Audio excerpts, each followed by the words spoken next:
오늘 특별히 어린이 주일을 맞이했는데 우리 성도들이 사랑하는 자녀들을 위하여 기도할 때 그 기도가 하나도 땅에 떨어지지 않고 우리 자녀들이 하나님의 아름다운 축복을 누리며 살아갈 수 있는 귀한 은혜가 있기를 간절히 바랍니다. 부모들에게 있어서 자녀는 가장 큰 소망이고 행복입니다. 그러므로 우리 성도들이 사랑하는 자녀들을 하나님 앞에 맡길 때 하나님께서 그들의 건강을 책임져 주시고, 하나님께서 그들에게 지혜를 허락하여 주시고, 하나님께서 그들에게 꿈과 소망을 허락하여 주셔서 그 은혜를 붙잡고 살아갈 때 우리의 삶이 참된 행복을 시작할 수 있는 복된 귀한 능력이 우리 가운데 있기를 간절히 바랍니다. 오늘 말씀을 시작할 때 자녀들과 함께 볼 수 있는 영화 한 편을 소개하면서 하나님의 말씀을 시작하고자 합니다. 그 영화의 제목은 내 생애 최고의 경기라는 영화입니다. 2005년 미국에서 만들어진 영화인데, 이 영화는 1913년 US 오픈 골프 대회를 배경으로 하고 있습니다. 당시 대회에 영국의 챔피언인 해리 바든이라는 챔피언을 꺾고 20살의 청년 프랜시스 위맷이 우승을 차지한 감동적인 실화를 배경으로 하고 있습니다. 주인공 프랜시스는 너무나도 가난한 가정에서 태어났습니다. 그때 당시 골프는 부유한 사람들만 할 수 있는 그러한 운동이었습니다. 그런 상황에서 프랜시스가 우연히 캐디, 골프 치는 사람들의 짐을 들어주는 도우미 일을 하게 되었습니다. 그것이 골프에 대한 열정이 되었습니다. 그것을 바라보고 아버지는 그 아들을 만류합니다. 현실의 장벽이 너무 높았기 때문에 아들의 열정을 포기하려고 이런 모진 말을 하게 됩니다. 아들이 밤을 새우며 골프 연습하는 그 모습에 아버지는 매정한 일침을 놓게 되는 것입니다. 내가 아무리 노력해도, 내가 아무리 땀을 흘려도 세상은 변하지 않고 너는 골프를 할 수 없고 여전히 너는 가난과 고달픈 인생을 살아가게 될 것이다 라고 이야기를 하는 것입니다. 하지만 주인공은 아무것도 변할 수 없을 것 같은, 아무것도 이룰 수 없을 것 같은 그 현실의 장벽을 넘어서 챔피언을 뛰어넘는 실력을 가지게 된다는 그런 내용입니다. 이 영화를 가족들이 함께 보면서 우리 자녀들이 마음에 품고 있는 소망도 들어보고 무엇을 위해서 노력하는지 그 이야기들을 솔직하게 한번 나눌 수 있었으면 그런 마음이 듭니다. 그런데 조금 걱정이 됩니다. 우리나라 사람들은 이런 기회를 가져라 그러면 이런 솔직한 마음을 털어놓는 것이 아니라 오히려 그것이 불화가 되고 갈등이 되는 모습을 보기 때문입니다. 하지만 영화를 보면 분명한 깨달음이 있을 것이라는 확신을 갖습니다. 저는 이 영화를 생각할 때마다 결코 세상은 변치 않을 것이다, 너가 땀 흘려도, 너가 노력해도 세상은 너를 인정해 주지 않을 것이다 라고 이야기했던 그 아버지의 책망이 생각이 납니다. 그렇게밖에 이야기할 아버지가 그 아들을 향해서 그렇게밖에 이야기할 수 없었던 그 현실의 모습을 떠올리게 됩니다. 그리고 오늘 살아가는 우리 부모님들이 그런 현실 가운데 살아가는 우리 부모들에게, 자식들에게 어떤 이야기를 해주는 것이 참된 행복인가 고민하게 되는 것입니다. 부모들에게는 차가운 현실을 가르치는 그것도 하나의 역할입니다. 하지만 그것으로 끝나버린다고 한다면 자녀들은 현실 때문에 날마다 절망하고 좌절하며 살아갈 수밖에 없을 것입니다. 자녀들이 꿈꾸고 노력하고 그것을 통해서 뭔가 세상을 바꾸려고 힘쓰는 그 삶을 응원하는 모습, 그것 또한 부모의 역할이라 이야기할 수 있을 것입니다. 성도 여러분, 우리 자녀들이 밤을 새우면서 코피를 쏟으면서도 세상을 변화시키기 위해서 그들이 품어야 될 꿈이 무엇인지를 깨달을 수 있도록 삶을 열어주게, 그런 부모의 역할을 우리 모두가 감당할 수 있기를 간절히 축원합니다. 저는 오늘 말씀 속에서 그런 삶의 은혜를 열어주시는 하나님의 모습을 함께 묵상하고 깨닫기를 원합니다. 오늘 본문의 말씀은 이스라엘 백성들의 쉐마 신앙을 이야기하고 있습니다.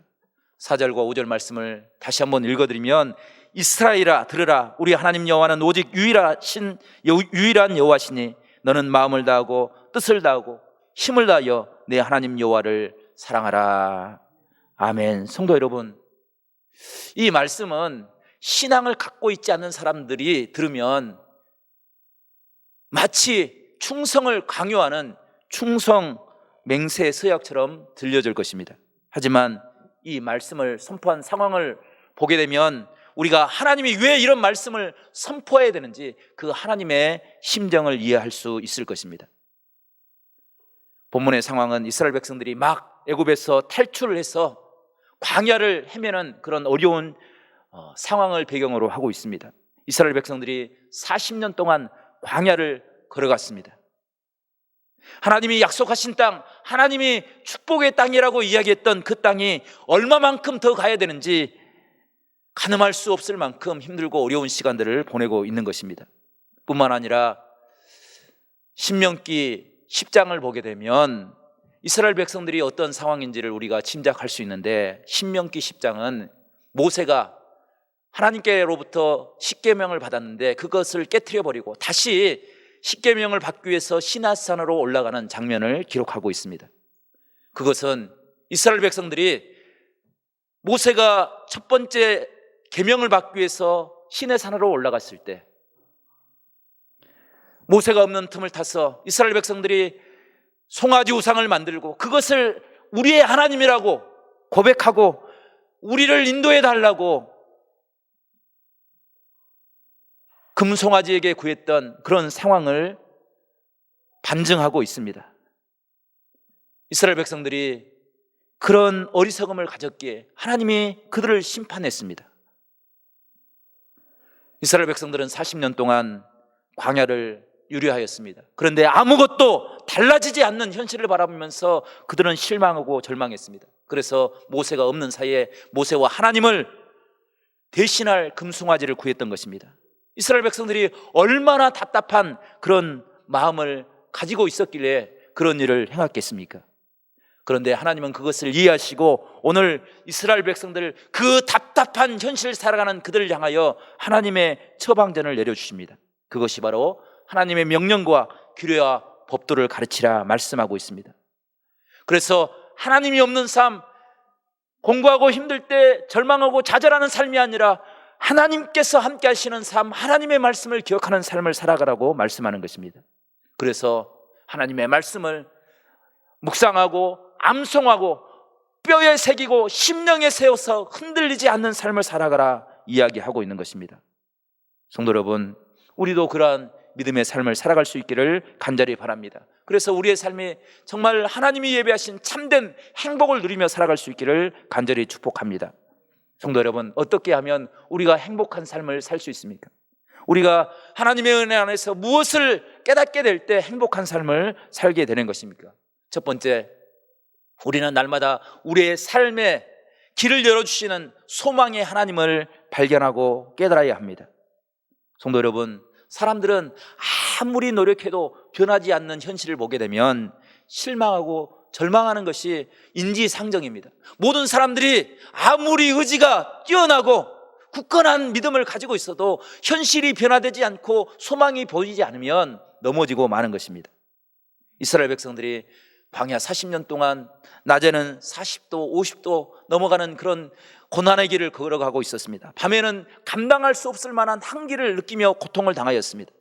전시 상황처럼 겨우 먹고 겨우 입고 겨우 하루하루를 보내는 그런 삶을 40년 동안 살았다는 것입니다. 출애굽 때 기적을 경험했던 어른들은 노쇠하였습니다. 하나님의 부름을 받은 사람들도 있었습니다. 아무것도 모르고 엄마 아빠 손을 붙잡고 출애굽을 했던 그 아이들이 이제 장성하여서 세대를 이루고 살아가고 있는 것입니다. 그러기에 하나님께서는 그들에게 소망이 필요하다는 사실을 깨닫고 오늘 3절 이렇게 말씀하십니다. 이스라엘아 듣고 삼가 그것을 행하라. 그리하면 내가 복을 받고 네 조상들의 하나님 여호와께서 내게 허락하신 같이 젖과 꿀이 흐르는 땅에서 내가 크고 번성하리라.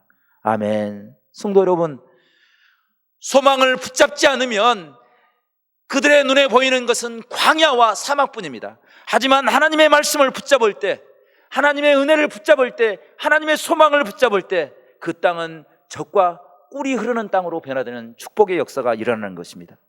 저는 소망의 하나님을 묵상할 때마다 늘 엘리야 선지자를 기억합니다.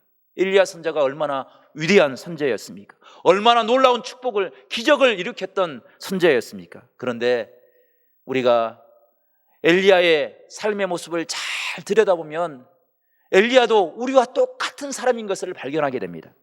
열왕기상 19장을 보게 되면 엘리야가 얼마나 여리고 소심했던 사람인 것을 깨닫게 됩니다. 그는 로댓나무 아래서 하나님 앞에 내 생명을 거두어 달라고 하나님 앞에 기도하고 있습니다.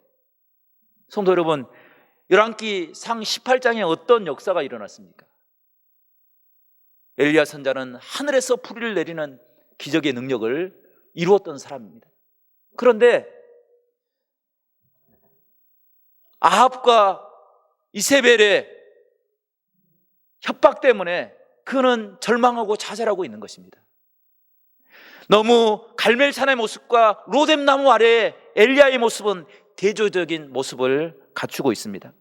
이것이 우리 본성입니다. 우리의 연약함을 드러내고 있습니다. 그런데 이 연약한 가운데서도 엘리야가 다시 일어설 수 있었던 것은 그에게 특별한 은사가 있었기 때문입니다. 그 은사가 바로 소망의 하나님을, 우리를 버리지 않고 우리가 고통 가운데 빠져 있을 때 우리를 찾아오시는 소망의 하나님을 깨닫는 그런 믿음의 은사가 있었기 때문입니다. 성도 여러분, 3년 6개월 동안 이스라엘 백성들이 가뭄으로 인해서 고통을 당하였습니다. 아무도 구하지도 않고 절망과 좌절하고 포기하며 살았습니다. 그때 엘리야는 사환을 데리고 산꼭대기로 올라갑니다. 그리고 자신의 머리를 자신의 무릎 안에 묻어놓고 하나님 앞에 온전히 엎드려 기도합니다. 그리고 엘리야가 행했던 것이 무엇입니까? 사환을 지중해가 보이는 산으로 보냅니다. 그리고 하나님이 응답하신가 보라는 거예요. 엘리야는 기도하는 것으로 그치는 것이 아니라 응답하시는 하나님을 바라보면서 소망을 품기 위해서 몸부림치고 있는 것입니다. 사환을 한 번 보내고 두 번 보내고 7번까지 보냅니다. 그리고 그가 얻은 것이 손바닥만한 구름이었습니다.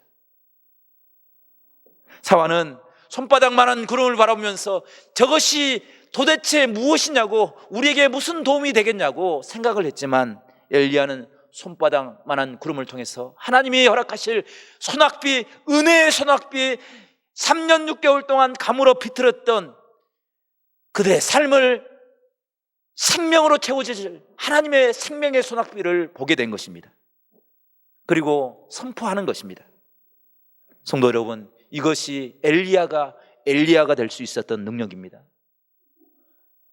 오늘 예배 시간에 간절히 기도하는 것은 우리 자녀들도 엘리야와 같이 이런 소망의 하나님을 볼 수 있는 그런 은혜와 은사들이 임할 수 있기를 간절히 축복합니다. 우리 자녀들뿐 아니라 우리 모든 성도들이 주의 성전에 올 때마다 우리를 찾아오시고 우리에게 새로운 은혜를 허락하시는 소망의 하나님을 깨닫고 그 은혜의 하나님을 붙잡고 살아가는 이 강팍한 세상, 코로나 상황 가운데 아무것도 우리를 지켜주지 못하는 그런 고통스러운 생활 가운데 우리를 지키시고 인도하시는 능력의 하나님을 볼 수 있는 그런 은혜와 은사들이 충만한 그런 축복의 사람들이 될 수 있기를 간절히 축원합니다.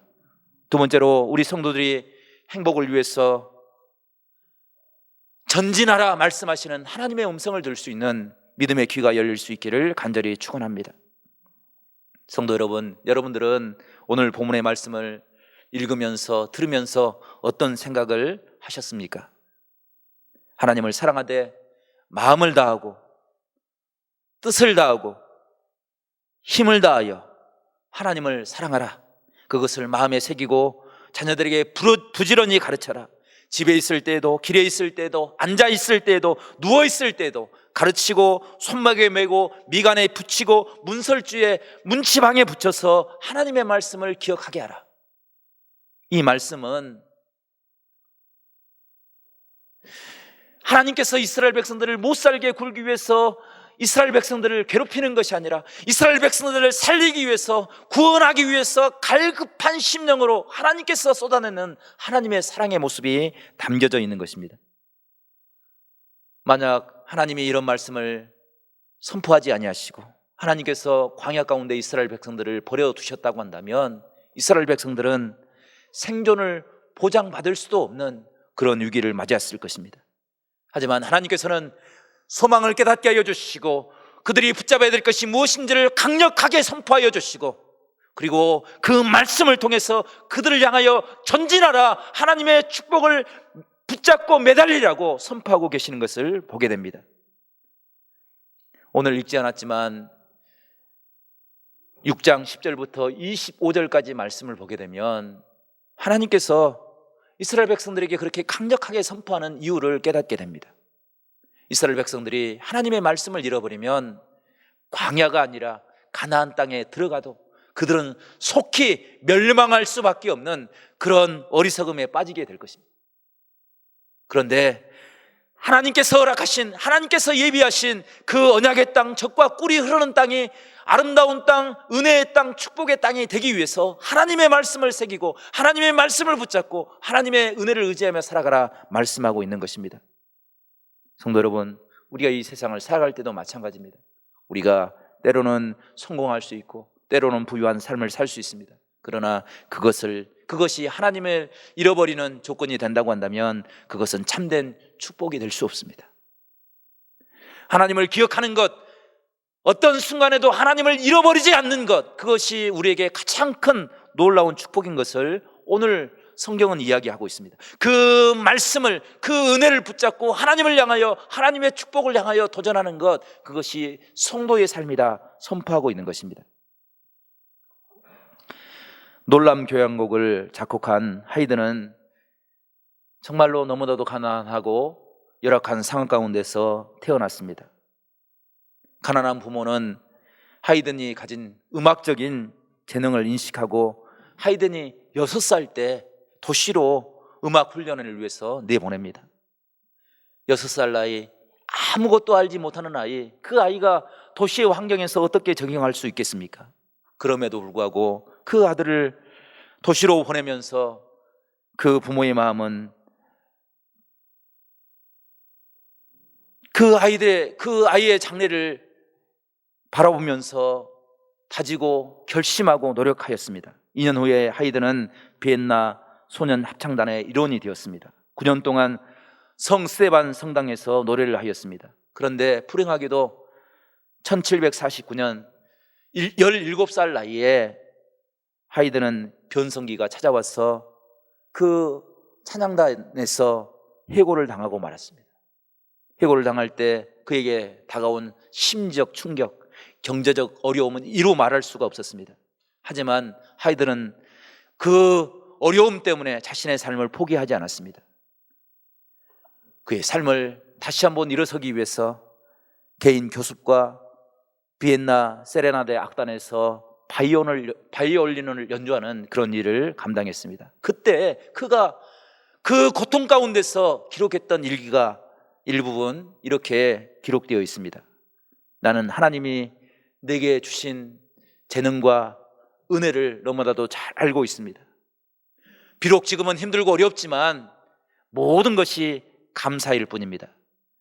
나는 내가 만드는 작은 악보 하나하나를 통해서 나의 사명을 깨닫게 됩니다. 세상 사람들은 내가 실패했다고, 내가 성공하지 못할 것이라고 이야기하지만 내가 악보를 그리고 있는 순간 나는 사명을 발견하게 됩니다. 나는 쓸모없는 사람이 아니라, 실패한 사람이 아니라 하나님이 기뻐하시는 사람이 될 것입니다 라고 기록했습니다.